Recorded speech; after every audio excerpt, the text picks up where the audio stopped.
नमस्कार, स्वागत है आप सभी का हमारे खास प्रोग्राम परिमल सर की पाठशाला में। मैं हूं आपके साथ सरिता तिवारी। 10वीं और 12वीं के बाद बच्चे और अभिभावकों के अंदर कई सवाल चलते हैं और ऐसे वक्त में जब कोरोना की त्रासदी को देश ही नहीं पूरी दुनिया ने देखा है, ऐसे में बच्चों की पढ़ाई भी कहीं ना कहीं प्रभावित तो हुई है। सोच समझकर किसी अनुभवी व्यक्ति की सलाह लेकर ही करियर चुनना आज के दौर की एक जरूरत बन गई है। अगर आप 10वीं और 12वीं पास कर चुके हैं और लाइफ में कुछ अलग करना चाहते हैं तो ये प्रोग्राम खास आपके लिए। जी हाँ, आज के दौर में युवाओं में अपने करियर को लेकर खासी चिंता रहती है कि वो क्या करें, कौन सा करियर चुनें, और ऐसे में बहुत से सवाल आज के युवाओं के दिमाग में हर वक्त दौड़ते रहते हैं। तो आपको परेशान होने की जरूरत नहीं है, क्योंकि आपके हर सवाल का जवाब देने के लिए आ रहे हैं आईसीएस कोचिंग के डायरेक्टर, जो बताएंगे कि आप क्या करें, कैसे करें अपनी आगे की पढ़ाई और किस क्षेत्र में रोजगार की बेहतर संभावनाएं। आपकी हर समस्या का समाधान करेंगी डायरेक्टर बबीता त्यागी। आइए देखिए।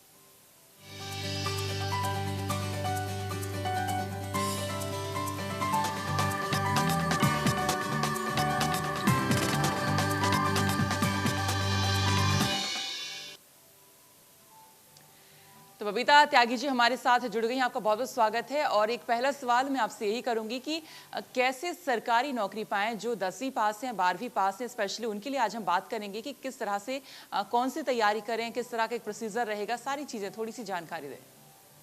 नमस्कार सभी दर्शकों को। सबसे पहले जो आपने क्वेश्चन पूछा है, बहुत ही आज के समय की अगर मैं बात करूं तो एक खासी जरूरत अनुभव करता है आज के समय में हर परिवार। जैसे ही बच्चा 12वीं पास करता है, पेरेंट्स, टीचर्स सभी सोचते हैं कि बच्चे का भविष्य उज्जवल हो, और इस उज्जवल भविष्य की कामना तभी की जा सकती है जब बच्चा जितनी जल्दी हो सके अपने पैरों पे खड़े होने की कोशिश करे।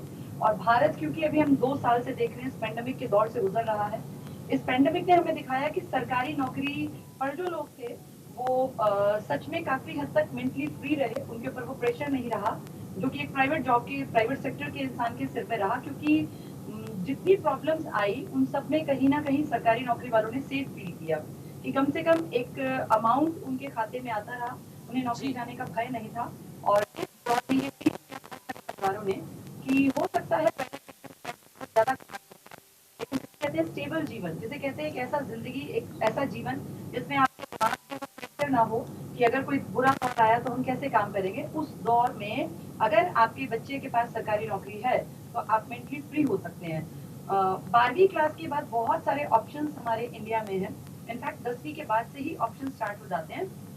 12वीं के बाद बच्चा बैंकिंग या एसएससी के थ्रू, एचएसएससी के थ्रू, या स्टेट लेवल पर जितने एसएससी बने हुए हैं, स्टाफ सिलेक्शन कमीशन, इन सभी के थ्रू बच्चा अपनी तैयारी कर सकता है, जॉब में जा सकता है। सभी का एग्जाम का पैटर्न ऑलमोस्ट एक जैसा होता है। अगर एक बार जम के तैयारी कर ली जाए तो बच्चे को कभी भी दिक्कत का सामना नहीं करना पड़ेगा। वैसे तो कायदा अगर देखा जाए तो 10th क्लास तक के ही इसमें ज्यादातर क्वेश्चन आते हैं, पर प्रॉब्लम यह है कि हमारे इंडिया का एजुकेशनल सिस्टम इस तरह का नहीं है। और जब बच्चा 12वीं पास कर रहा होता है तो वो इस तरह कभी ध्यान नहीं देता कि ये चीज मुझे जिंदगी में कभी काम आएगी, इसीलिए उसको बाद में आफ्टर 12th कोचिंग की ज्यादा जरूरत नहीं होती है। तो 12वीं के बाद बहुत सारे ऑप्शन होते हैं। अगर बच्चे के पेरेंट्स थोड़े से जागरूक हैं तो आफ्टर 12th ही उन्हें कोशिश करनी चाहिए कि उनका बेटा या बेटी गवर्नमेंट सेक्टर की तरफ थोड़ी सी जानकारी हासिल करे, और अपने 12th के बाद किसी भी फील्ड में जाने से पहले ये देख ले कि मेरे पास क्या क्या ऑप्शंस हैं। अंधाधुंध अपने दोस्तों को कॉपी ना करें। जी बिल्कुल। अगर उम्र की बात करें मैम, तो कौन सी उम्र के बाद वो तैयारी कर सकते हैं और किस तरह से तैयारी करें? देखिए, ये बहुत बड़ा मुद्दा है, बहुत बड़ा सवाल है, क्योंकि बहुत सारे बच्चे जो हैं वो सोचते हैं कि शायद बहुत हाईली क्वालिफाइड होके ही हम किसी नौकरी के काबिल बनेंगे। तो मैं बताना चाहूंगी अपने सभी दर्शकों को, ऐसा बिल्कुल नहीं है। सरकार के बहुत सारे महकमे हैं जिनमें आफ्टर 12th ही बच्चे के लिए एक रास्ता खुल जाता है। जैसे ही बच्चा 12वीं पास करता है, उसकी उम्र 18 होती है, तो वो बहुत सारे फील्ड में जॉब के लिए एप्लीकेशन डाल सकता है। इनमें कुछ क्राइटेरिया मांगा जाता है, जैसे 12th पास होना कंपलसरी है बहुत सारी जॉब्स के लिए। अगर वो पुलिस में जाना चाहता है तो कुछ हाइट एंड हेल्थ के पैरामीटर्स भी होते हैं। अगर वो टीचिंग में जाना चाहता है तो कुछ प्रोफेशनल कोर्सेज की डिमांड करते हैं, जैसे जेबीटी है, एनटीटी है, बीएड है, इस तरह की। अगर वो रेलवेज में जाना चाहता है तो रेलवेज में, या पुलिस की अगर मैं बात करूं तो प्रोफेशनल कोई ऐसा कोर्सेज की जरूरत नहीं पड़ती। इसमें सीधे 12वीं के बाद बच्चा एप्लीकेशन डाल सकता है। ऐसे ही बैंकिंग सेक्टर में यानी कुछ कह सकते चीजें हैं कि हैं, मैम कुछ 12वीं के बाद कई सारे ऑप्शंस यहाँ पर कैंडिडेट्स के लिए यहाँ पर होते हैं। अगर सरकारी नौकरी की तैयारी की हम बात करते हैं, मान लीजिए कोई भी एक पर्टिकुलर जिसकी आप बेहतर तरीके से बता सके कि कौन से सरकारी नौकरी की तैयारी कैसे करें, और जैसे हम देखते हैं कि जो सिलेबस होता है ऑलमोस्ट सेम होता है, तो तैयारी का थोड़े से कुछ टिप्स यहाँ पर आप देख सकते हैं कि बच्चे कोई कोचिंग से कर सकते हैं या घर बैठ के कर सकते हैं, दोनों चीज़ें आप बता दीजिए। देखिए, आज का दौर है, धीरे धीरे आपने देखा होगा कोरोना काल में चीजें ट्रांसफॉर्म हो गई हैं, बदलाव आ गया है थोड़ा सा चीजें। अगर एजुकेशन फील्ड की बात करूं तो ऑनलाइन सिस्टम भी अब धीरे धीरे हम देख रहे हैं एक स्पीड पकड़ रहा है। बहुत जी सारी चीजें हैं, जैसे आज के दौर में ऑफलाइन और ऑनलाइन दोनों की सुविधा उपलब्ध है। और मार्केट में अगर आप जाते हैं तो आप देखेंगे कि ऑफलाइन जैसे पहले कोचिंग सेंटर्स चलते थे, अभी भी चल रहे हैं, लेकिन बहुत सारे कोचिंग सेंटर्स ने प्लेटफॉर्म्स तैयार कर दिए हैं। और अगर स्टूडेंट्स कहीं दूर दराज के क्षेत्र में रहते हैं, रोज आना जाना उनके लिए संभव नहीं है, तो ऐसे बच्चों के लिए आप ऑनलाइन एप्लीकेशन भी उनके फोन पर घर पर ही अच्छे स्टैंडर्ड क्लासेस उनको फोन में ही अवेलेबल करा रही हैं।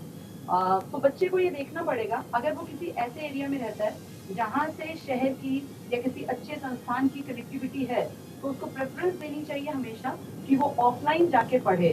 टीचर के सामने पढ़ने का एक अलग ही मजा होता है, उसमें जो आई कांटेक्ट होता है टीचर के साथ, उसकी कभी भी उसका सब्स्टिट्यूट मुझे नहीं लगता टीचिंग के इस फील्ड में आ पाएगा। लेकिन बहुत सारे बच्चे ऐसे हैं जिनके लिए पॉसिबल नहीं है, बहुत सारी लड़कियां इस तरह की हैं दूर दराज के क्षेत्रों में रहती हैं जिनके लिए रोज आना जाना पॉसिबल नहीं है, तो उन लोगों के लिए ऑनलाइन का प्रावधान अच्छा है। लेकिन अगर आप शहर के इर्द गिर्द रहते हैं, आपके जी गांव से साधन है आने जाने का, तो आप शहर की तरफ जाइए और अच्छे कोचिंग संस्थान की खोज कीजिए। 12वीं के बाद अगर आप थोड़ा सा घूमेंगे फिरेंगे तो आपका वैसे भी एक मेंटल लेवल भी बढ़ता है बच्चे का, सिर्फ घर पे पड़े रहने से बात नहीं बनेगी, तो उसको जाके थोड़ा सा सर्च करना पड़ेगा कहाँ कौन से फील्ड में किस चीज की जॉब्स आई हुई हैं, किस तरह की तैयारी उसे करनी चाहिए। और रही बिल्कुल। तैयारी और की बात, आप आईसीएस कोचिंग डायरेक्टर भी हैं, तो थोड़ा सा बता सकते हैं कि जो आप लोगों का स्टाइल होता है कि किस तरह से बच्चों को पढ़ाते हैं, थोड़ा सा वो सरकारी नौकरी की तैयारी का जो एक प्रोसीजर होता है, जो एक पढ़ाई का एक आपके सिलेबस पढ़ाने का एक तरीका होता होगा, तो थोड़ा सा आप वो बता सकते हैं। देखिए हम लोग जो पढ़ाते हैं, मैं पर्सनली एज अ टीचर, मैं 20 ईयर्स में जब जॉब में आई थी, गवर्नमेंट स्कूल में टीचर लग गई थी, जी तो मैंने बहुत करीब से देखा कि बच्चों में क्या कमियां हैं, क्यों नहीं सीख पाते वो लोग। और मैंने ये पाया कि लगभग सभी बच्चे या तो एग्जाम में अच्छे मार्क्स लेना अपना टारगेट रखते हैं, या चीजों को रट लेना भर, वो समझने पर कभी फोकस नहीं करते, ये एक बहुत बड़ी कमी है। और ये किसी एक स्कूल या एक क्षेत्र की नहीं है, मैंने दिल्ली में जॉब की, मैंने हरियाणा में पढ़ाया, अब फिलहाल में जी आईसीएस 12 राज्यों में, उत्तर भारत के 12 राज्यों में अपनी सर्विसेज दे रहा है। तो ये मैंने हर जगह महसूस किया कि बच्चे रटने को ज्यादा फोकस करते हैं बजाय कॉन्सेप्ट को समझने के। जबकि लंबे टाइम में अगर हम देखें, परमानेंट नॉलेज अगर बच्चा चाहता है तो उसे कॉन्सेप्ट पे बचपन से काम करना चाहिए। और जब बच्चे को समझ नहीं होती तो ये एज अ टीचर हमारी जिम्मेदारी है, जितने टीचर्स इस प्रोग्राम से जुड़े हैं उनके लिए भी, कि वो बच्चे को रटाने की बजाय समझाने पर फोकस करें और कॉन्सेप्ट की क्लैरिटी पर काम करें। हम आईसीएस में इसी चीज पर काम करते हैं और डे 1 से हम ये बात कहते हैं कि चीजों को रटना बिल्कुल नहीं है। आपको साल लगे, सवा साल लगे, 1.5 साल लगे, आप चीजों के कॉन्सेप्ट को क्लियर कीजिए। जब तक आपको कॉन्सेप्ट क्लियर नहीं होगा तब तक आपका काम नहीं बनेगा। और एक बहुत अच्छी बात यह है मैम कि हम लोगों ने अब जो स्कूल की कमी थी इसको जी ओवरकम करने के लिए 6th to 12th के क्लासेस के बच्चों के लिए ट्यूशन भी स्टार्ट कर दिए हैं। और इन ट्यूशंस में हम बचपन से बच्चे के कॉन्सेप्ट को इतना अच्छा बिल्ड करने की कोशिश करेंगे कि आफ्टर 12th उन लोगों को कोचिंग की जरूरत ना पड़े। वो आफ्टर 12th अपने आप जो भी एग्जाम दें, उन्हें लगे कि हाँ वो इसको क्रैक कर सकते हैं। तो बचपन से अगर काम करेंगे तो उम्मीद है बच्चे ज्यादा अच्छा रिजल्ट दे पाएंगे और कहीं ना कहीं कुछ सालों बाद ये पूरी व्यवस्था, ये पूरा सिस्टम भी बदल जाएगा। बिल्कुल। और मैम हमने कई बार देखा है कि कई सारे बच्चे होते हैं जो 12th के बाद सिंपल बीए कर लेते हैं, जस्ट एक फॉर्मेट बना हुआ है कि 12th करना है देन बीए करना है, एक जैसे एक परंपरा जिस तरह से कहेंगे हम। लेकिन जब बीए सेकेंड ईयर हो जाता है, फाइनल ईयर आता है, तब उनको लगता है कि अब क्या करना चाहिए, और कहीं ना कहीं सरकारी नौकरी की तैयारी करने के लिए तब शुरुआत करते हैं। तो ऐसे बच्चों के लिए आप क्या कहेंगे कि क्या वो 12th के बाद ही अपनी एक प्रिपरेशन करनी शुरू कर दें, और 12th के बाद अगर लड़कियों के लिए कहें तो कौन सा फील्ड बेटर होगा, और उनके लिए अगर स्कूल टाइम के दौरान ही क्या कुछ तैयारियां शुरू कर देनी चाहिए कि वो 12th के बाद जो है अपनी तैयारी करना शुरू कर दें? देखिए मैम, इस क्वेश्चन के ना अलग अलग जवाब हैं। जी सारी चीजें डिपेंड करती हैं बच्चे का फाइनेंशियल बैकग्राउंड कैसा है। मान लीजिए एक परिवार है जहाँ पैसे की कोई कमी नहीं है, कोई दिक्कत नहीं है, बच्चे के ऊपर वो लाख 10 लाख रुपए लगा सकते हैं। तो ऐसे बच्चे को कोशिश करनी चाहिए, अगर वो पढ़ाई में इंटरेस्टेड है, कि हायर स्टडीज की तरफ जाए, क्योंकि पैसा लगाने को पेरेंट्स तैयार हैं और बच्चा इंटरेस्टेड भी है। लेकिन भारत में हर परिवार इतना लकी नहीं होता, हर बच्चा इतना लकी नहीं होता कि उसके पेरेंट्स उस पर पूरी जिंदगी या 20-25 साल तक बैठा के उसके ऊपर पैसा लगा पाए। भारत के लगभग परिवारों में 20 साल पकड़ते पकड़ते पेरेंट्स भी चाहने लगते हैं कि अब हमारा बच्चा अपने पैरों पे खड़ा हो जाए। तो अपनी पारिवारिक स्थिति को देखना हर बच्चे को सीखना चाहिए, और आफ्टर 12th उसे ये देखना चाहिए कि अगर उसके घर में इतना पैसा उसके ऊपर लगाने के लिए नहीं है कि अगले 5 साल बैठा के वो उसको खिला सके या उसके सारे खर्चों को उठा सके, तो बच्चे को आफ्टर 12th ही जॉब की तरफ मुड़ जाना चाहिए। और जॉब की तरफ मुड़ने के बाद अपना एक प्लेटफॉर्म 35 से 50 हजार की नौकरी पाना बेहद आसान है, अगर बच्चे को एक सही डायरेक्शन में मेहनत करने का रास्ता दिखा दिया जाए। और 12th के बाद बच्चों में कैलिबर अगर है तो वो बहुत जल्दी अपने पैरों पे खड़े हो सकते हैं। अगर उनके घर परिवार में पैसा बहुत ज्यादा है या उनको चिंता नहीं है अगले 8-10 साल की, तो ठीक है, वो घर बैठे हैं, वो कोई कोर्स करें, वो महंगे कोर्सेज में एडमिशन लें, या वो 8-10 साल अच्छी प्रिपरेशन करते हुए हायर स्टडीज की तरफ जाएं। लेकिन सबसे पहली चीज होती है अपने परिवार की स्थिति का आकलन करना, ये हर बच्चे को आना चाहिए। और इंडिया में सबसे बड़ी प्रॉब्लम है कि यहाँ भेड़ चाल है। अगर एक बच्चे का दोस्त कहीं एमबीए में या बीबीए में एडमिशन ले रहा है, बच्चे की आर्थिक स्थिति अच्छी नहीं है, लेकिन वो भी बीबीए में एडमिशन की जिद करेगा, पेरेंट्स जैसे तैसे गिरते पड़ते एडमिशन कराएंगे, रिसोर्सेज उसको उपलब्ध कराएंगे, लेकिन फाइनली क्या, आफ्टर बीबीए या एमबीए अगर उस बच्चे को कहीं स्टैंड करने का नहीं हिसाब बनता, तो वो सारा पैसा बर्बाद गया, वो समय बर्बाद गया, और फाइनली आके बच्चा बेरोजगारों की एक लंबी लाइन में फिर से खड़ा हो गया। तो सबसे पहले जी अकॉर्डिंग अपनी लाइफ से जुड़े बड़े आपके पूरे जीवन के ऊपर प्रभाव पड़ता है कि बच्चे ने 12वीं क्लास के बाद क्या निर्णय किया। जी बिल्कुल। और कई सारे बच्चे होते हैं, लड़के लड़कियां, जो कि कॉमर्स उनका स्ट्रीम रहता है, तो वो कहीं ना कहीं रुक करते हैं कि बैंक की हम तैयारी कर लेंगे, और कई बाद कॉमर्स के बाद भी कहीं ना कहीं डिस्ट्रैक्ट रहते हैं कि नहीं अब बैंक की नहीं कुछ और करना है। तो जो बच्चे बैंक की तैयारी करने के लिए कॉमर्स उन्होंने लिया है, तो क्या इसकी तैयारी करनी, यानी कि जो अप्लाई करने के लिए एलिजिबिलिटी क्या कुछ होती है, क्या ग्रेजुएशन के बाद इसकी तैयारी करनी चाहिए या फिर आफ्टर 12th भी इसकी तैयारी शुरू कर सकते हैं और तब अप्लाई कर सकते हैं, क्या कुछ रहता है? देखिए मैम, 12th के बाद क्लरिकल पोस्ट निकलती है। बैंक में 2 तरह की जॉब अच्छी मानी जाती है, तो क्लरिकल में जाए बच्चा या बैंकिंग पीओ और प्रोफेशनल ऑफिसर। अगर बच्चा चाहता है जल्दी स्टैंड पे अपना बनाना, तो वो आफ्टर 12th बैंक में जा सकता है क्लरिकल पोस्ट के लिए। इसके लिए कोई अलग से प्रोफेशनल डिग्री की जरूरत नहीं होती। आफ्टर 12th वो तैयारी करे, कॉम्पिटिटिव एग्जाम होता है जिसमें मैथमेटिक्स आएगा, रीजनिंग आएगा, करंट अफेयर्स देश में क्या है ये आएगा, इंग्लिश आएगा, कंप्यूटर आएगा, और अगर वो इनकी अच्छी तैयारी कर लेता है तो वो बैंक में क्लरिकल पोस्ट पर जा सकता है। अगर उसकी इच्छा है कि मुझे प्रोबेशनरी ऑफिसर बनना है, तो इसके लिए ग्रेजुएशन मस्ट है। इसके लिए परसेंटेज ऑफ मार्क्स भी मैटर करते हैं कि 12th और ग्रेजुएशन में इतने % मार्क्स हो तो ही वो फॉर्म फिल कर सकता है। सीईओ के लिए थोड़ा सा स्टैंडर्ड हाई हो जाएगा और वहां बच्चे को ग्रेजुएशन करना कंपलसरी होगा। बिल्कुल। एक मैम यहाँ पर हमारे एक स्टूडेंट हैं रोहित, जो सवाल पूछ रहे हैं कि मैं इंटरमीडिएट के बाद एसएससी की तैयारी करना चाहता हूँ, तो इसके लिए क्या कुछ करना पड़ेगा, तो उनके लिए थोड़ा सा बताएं कि क्या कुछ वो करें। रोहित जी का सवाल मुझ तक पहुंचा है। तो रोहित, आप 12th के बाद एसएससी में जाना चाहते हैं। एसएससी के 3 रास्ते होते हैं, एक होता है आफ्टर 10, एक है आफ्टर 12 और एक है आफ्टर ग्रेजुएशन। आपने 12th चूंकि की है तो मैं आपको बता देना चाहती हूँ, CHSL combined higher secondary level, ये एसएससी का एक बीच का पड़ाव है। 12वीं क्लास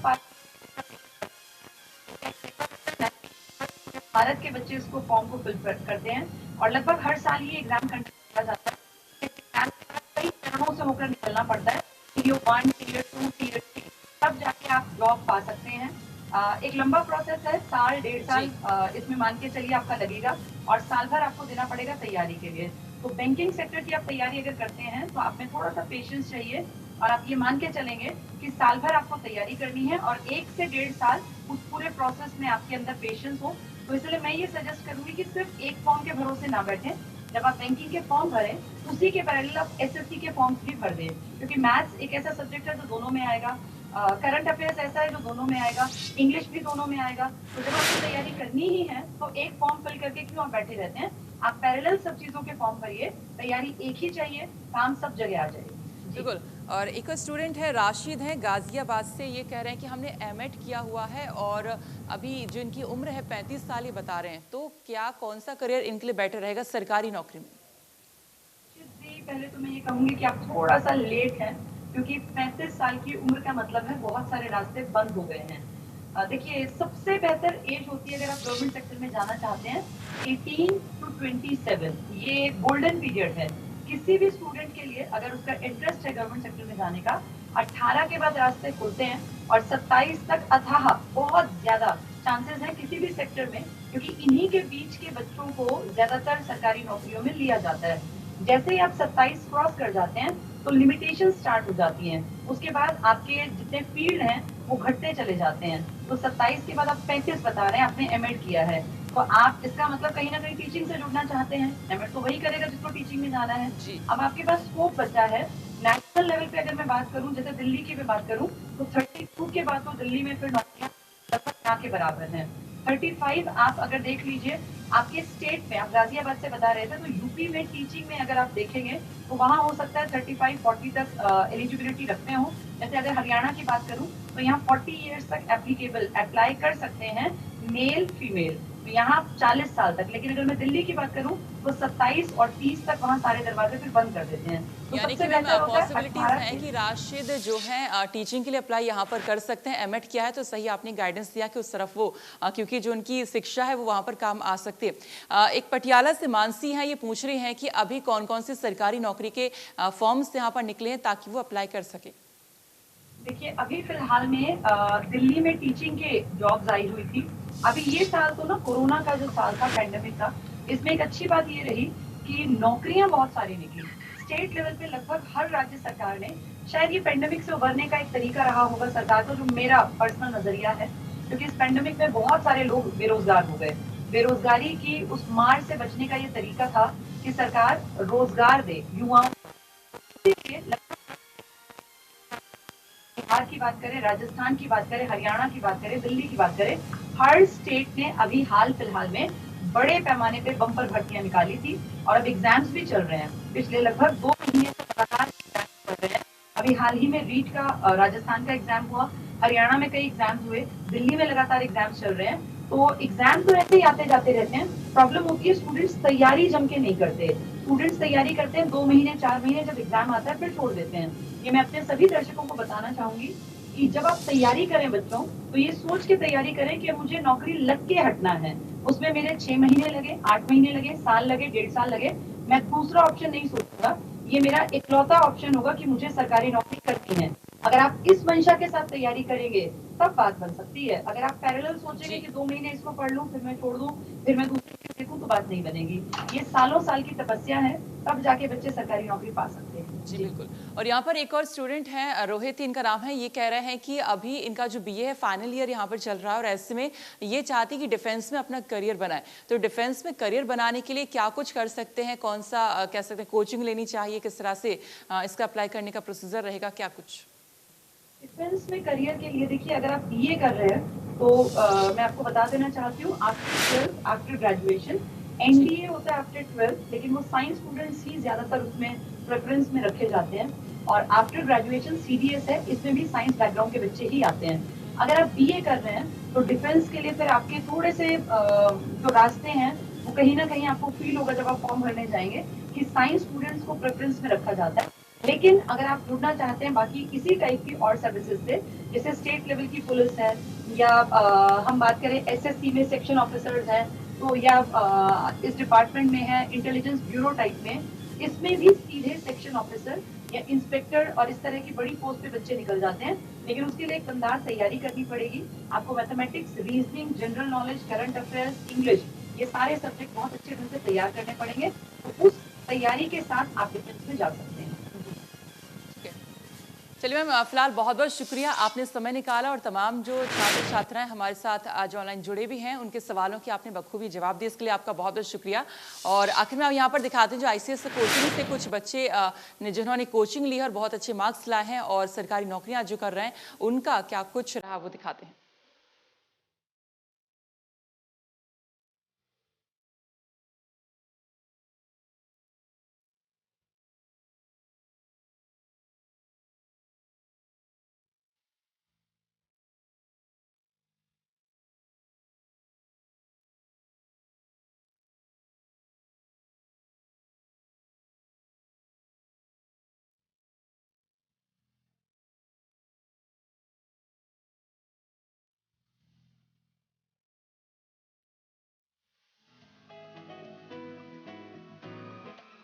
स्टूडेंट्स कैसे तैयारी करें ICS की, देश भर में आपको बता दें 200 से ज़्यादा शाखा हैं और आप यहां जाकर अपनी परीक्षा की तैयारी कर सकते हैं। ICS के छात्रों ने सरकारी नौकरी की परीक्षा में टॉप किया है। तस्वीरें आपको दिखा रहे हैं किस तरह से ICS से कोचिंग में जाने के बाद यहां पर तमाम बच्चों ने टॉप किया है। तो कैसे आप सरकारी नौकरी की तैयारी करें, आपको सारा गाइडेंस यहाँ पर मिल जाएगा। हर क्षेत्र की जो जानकारी है वो आपको बखूबी यहाँ पर मिल जाएगी। तो फिलहाल हमारे आज के इस खास कार्यक्रम में इतना ही और आगे खबरें जारी हैं। आप देखते रहिए इंडिया न्यूज। नमस्कार।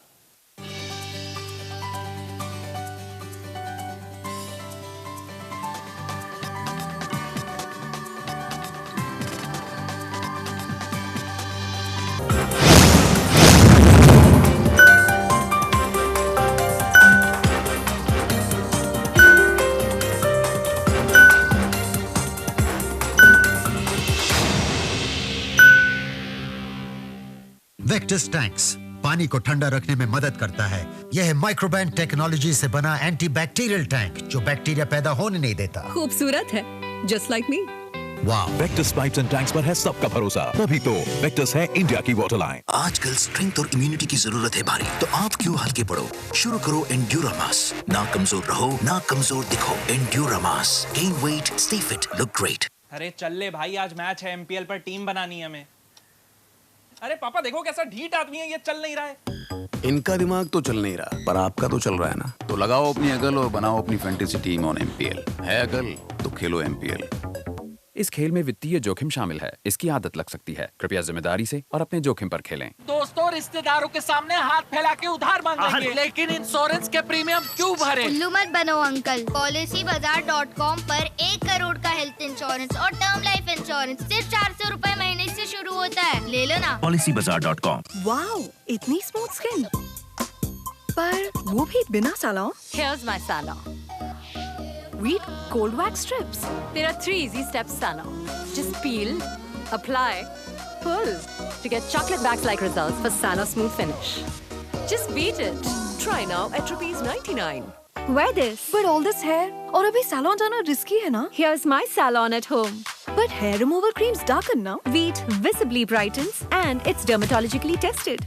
Easy to use Veet hair removal cream. Dead skin हटाए और छोटे से छोटे बाल निकाले for salon smooth finish at home. Stay home, stay safe. Just Veet it.